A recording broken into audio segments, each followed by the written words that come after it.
TV Chico Xavier, a sintonia do bem. Acesse tvchicoxavier.com.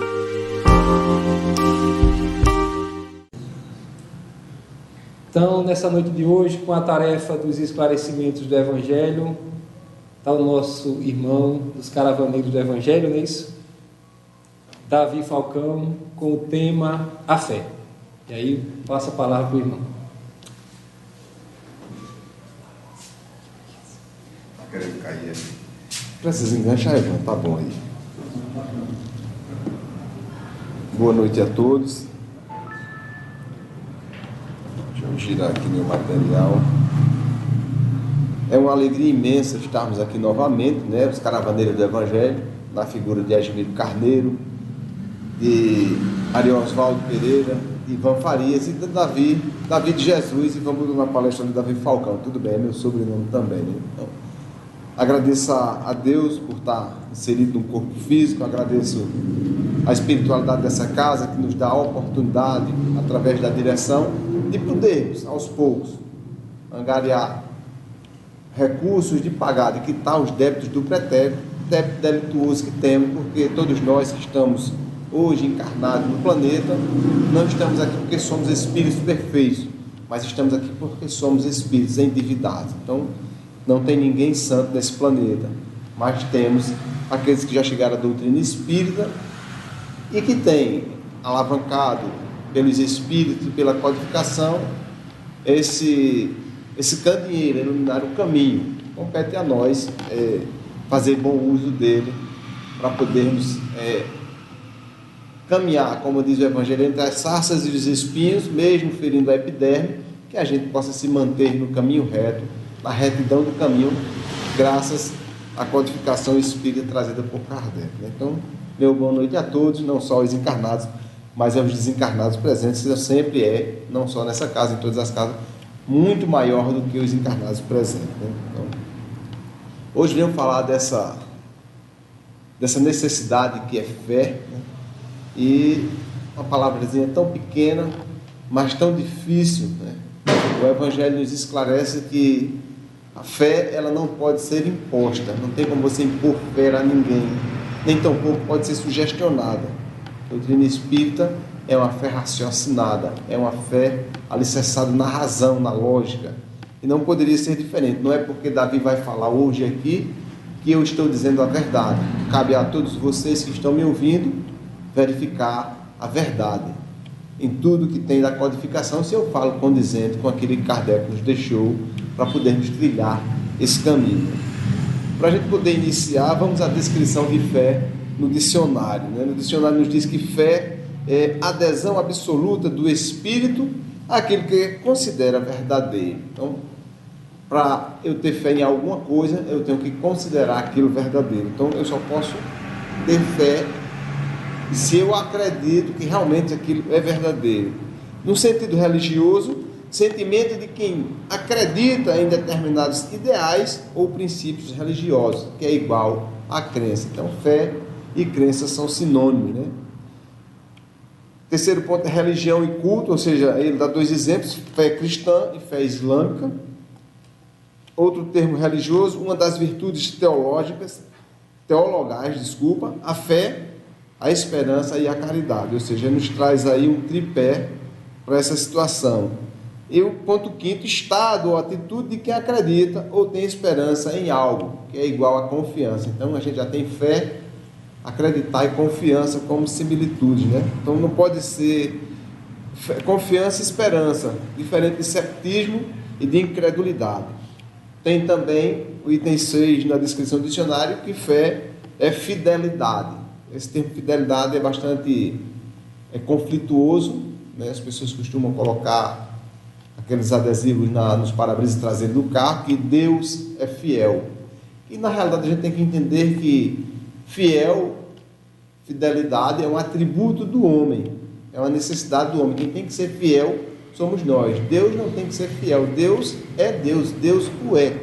Deus, inteligência suprema, causa primeiro de todas as coisas.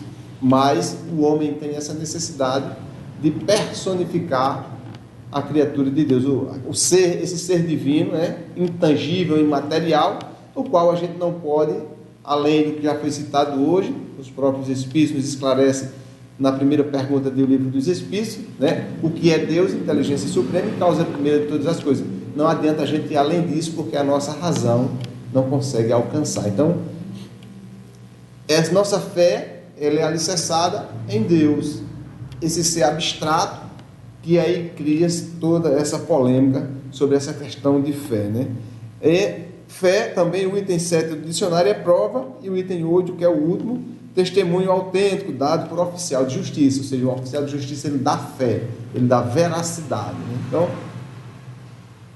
a gente pode pegar o Evangelho segundo o Espiritismo, podemos estudar o capítulo 19, que é a fé transporta a montanha, né? Essa frase tão conhecida, quase um chavão no meio espírita, não, mas no meio da comunidade cristã, né? Nesse capítulo do Evangelho segundo o Espiritismo, você tem o poder da fé, você tem a fé religiosa, condição da fé inabalável, parábola do figueira que secou e instrução dos Espíritos, a fé, mãe da esperança e da caridade, a fé divina e a fé humana, né? A gente não vai falar de fé, eu vou tentar falar na noite de hoje de fé de uma forma diferente, tentar fazer uma alusão um pouco diferente sobre fé do cotidiano. E eu trago para a gente iniciar a nossa fala um trecho também muito conhecido, muito difundido no meio cristão, que é a cura de um servo do centurião de Cafarnaum, um centurião romano. Ele era tratado como centurião de Cafarnaum. Por que será que era centurião de Cafarnaum e não centurião de Roma, né? Por que será que isso foi colocado dessa forma? Então, vamos a essa história breve que a gente tem aqui.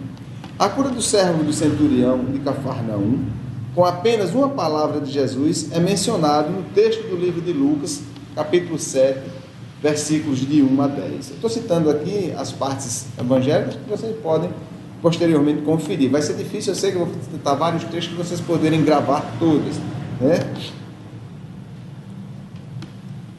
Uma questão que a gente pode trazer dentro disso aqui é: por que um centurião de Roma tinha fé em Deus quando Roma era politeísta, né? Como é que um centurião de Roma abraça a fé de um Deus único? Então a gente vai poder ter esse esclarecimento ao longo do tempo. Outra situação é, né, e aí eu vou esclarecer o que fazia esse centurião em Cafarnaum, né? Havia em Cafarnaum um destacamento que tomava conta do porto e da estrada comercial, ou seja, esse centurião em Cafarnaum era responsável pelo porto, né, e pela estrada comercial, ou seja, o porto era onde tinha as atividades das galeras romanas, onde as pessoas importantes de Roma trafegavam, né, era o meio de transporte da época, e também o comércio se dava pelas embarcações e a estrada comercial, onde as pessoas levavam e traziam riqueza, né? Comandado pelo centurião a serviço do tetrarca Herodes Antipas. O centurião ficava à frente de uma companhia de 100 homens, por isso que ele era centurião, 100, né? Vou esclarecer aqui. A sexta parte de uma corte, veja como é um destacamento romano, né? Se era 100, ele tinha 100 e era a sexta parte de um destacamento romano, de uma chamada de corte. Essa corte tinha 600 homens, que era a 10ª parte de uma legião. Ou seja, a gente sabe que os exércitos romanos eram formados de legiões, né? E essas legiões eram formadas de 6.000 homens. Cada legião tinha 60 centuriões. Veja como era arquitetada as coisas de Roma, né? Composta por cerca de 6.000 homens, e cada legião havia, portanto, 60 centuriões. O centurião de Cafarnaum, certamente, como um gentil é uma pessoa que não era judeu, mas que era de uma outra pátria, e a gente sabe que o apóstolo dos gentios, não sei se vocês sabem, mas vou trazer a título de conhecimento, foi nosso irmão Paulo de Tarso, né? Na realidade era Saulo, depois tornou-se Paulo de Tarso. A história é tão conhecida na entrada de Damasco, que é um pouco distorcida. Se você ler a história Paulo e Estevão, a gente vai citar alguns trechos aqui hoje, você vai poder compreender com mais clareza essa história de Saulo de Tarso, né? Que a gente acredita, só a título de informação, que Paulo se converteu e transformou-se, passou a ser Paulo de Tarso às portas de Damasco. Na realidade não se deu dessa forma. Ele teve a revelação do Cristo, ele reconheceu o Cristo ali, cegou, vai a Ananias para ser trazido a visão de volta, e de lá ele vai passar 3 anos no deserto. Ele volta do deserto. Por que ele vai? A gente poderia questionar, por que Paulo vai para o deserto? Porque o mentor dele, quando na sinagoga, também tinha se convertido ao cristianismo e tinha se aposentado, ele tinha assumido o local desse cidadão, eu não me lembro o nome dele agora, ele sugeriu a ele que ele se recolhesse, porque uma árvore que está brotando, ela é muito fácil de morrer. Então ele sugeriu que ele fosse para o deserto, se recolhesse, fosse estudar os evangelhos, quando ele tivesse fortalecido, ele voltasse para pregar o evangelho. Gamaliel. É porque são nomes bastante difíceis de você guardar, né? Então Paulo não surgiu Paulo de Tarso às portas de Damasco. Muito tempo depois, já pregando, fundado várias igrejas, e era uma tradição da época, quem se convertia ao cristianismo mudar de nome, como uma forma de recomeço, né? Então, o que acontece? Ele faz isso muito tempo depois, por causa de É porque se eu for contar a história de Paulo de Tarso todinha, né? Começa com o nosso irmão José, que é o pai de Abigail e de Estevão, né? E aí termina Paulo matando Estevão e tinha prometido a Abigail, que era noiva, de encontrar o irmão. E quando ela se depara, está sendo apedrejada numa situação bastante difícil. Leiam o livro, que a história é fantástica. Mas vamos voltar à questão da fé. O centurião de Cafarnaum, certamente, como um gentil, vindo de uma nação denominada dominadora como Roma, aí recebeu muita rejeição por parte dos judeus, mas ele descobriu a elevada moral que o verdadeiro judaísmo pregava e passou a admirar e crer no Deus de Israel. Então, esse centurião chega, vê a conduta do israelita, do judeu, e aí ele vê os fundamentos, a moral que é imposta ali, e aí ele se volta para a religião dos judeus, né?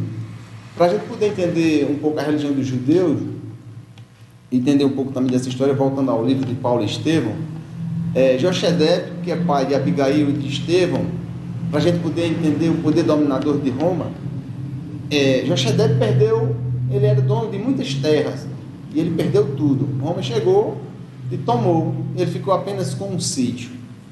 E aí o livro inicia-se a história exatamente disso. Ele está indo ao comércio fazer compra, chegou muitos soldados romanos na cidade, e eles ficam pelas esquinas, e aí Jochedebe vem, um ancião, cabelos brancos, e aí quando ele vai passando, tem alguns soldados juntos, aí o indivíduo diz mais ou menos assim: ô velho imundo, por que não presta culto aos soldados romanos? Queria que ele se curvasse, né? E aí, por causa disso, ele leva uma bufetada na cara, o sangue corre, e ele segue, vai para o comércio. Quando ele volta, quando ele está no comércio, lá chega uma pessoa do governo local, dizendo que aqueles que quiserem reivindicar e acharem que foram roubados por Roma, que venham no outro dia reivindicar, que será analisado o quadro e, quem sabe, restituído aquele que foi roubado. E aí, Jochedebe volta.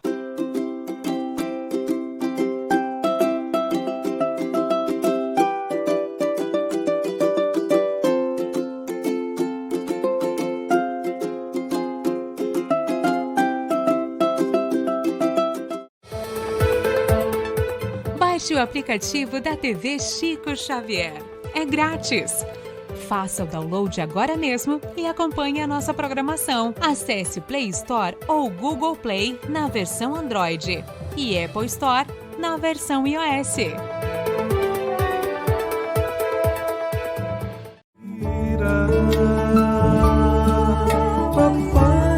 A TV Chico Xavier está também nas redes sociais. Acesse facebook.com/TV Chico Xavier, instagram.com/TV Chico Xavier e youtube.com/TV Chico Xavier.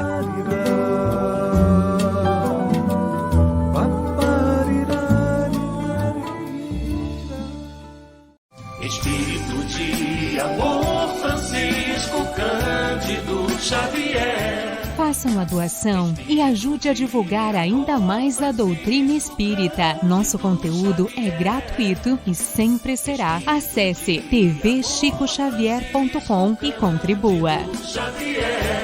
Chico Xavier. Associação de Divulgação Espírita Chico Xavier, fundada em 2 de abril de 2018, Campina Grande, Paraíba.